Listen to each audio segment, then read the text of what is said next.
ഉമ്മയെ കാണാൻ ഉപ്പയെ കാണാൻ കണ്ണുകൾ നൽകിയതല്ലാഹു.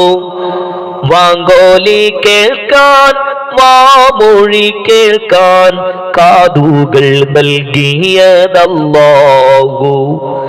ഈമാൻ കൊള്ളാൻ നന്മ നിനയ്ക്കാൻ ഹൃദയം തന്നവനല്ലാഹു. സത്യം പറയാൻ ദിക്റുകൾ ചൊല്ലാൻ നാവിനെ നൽകിയതല്ലാഹു.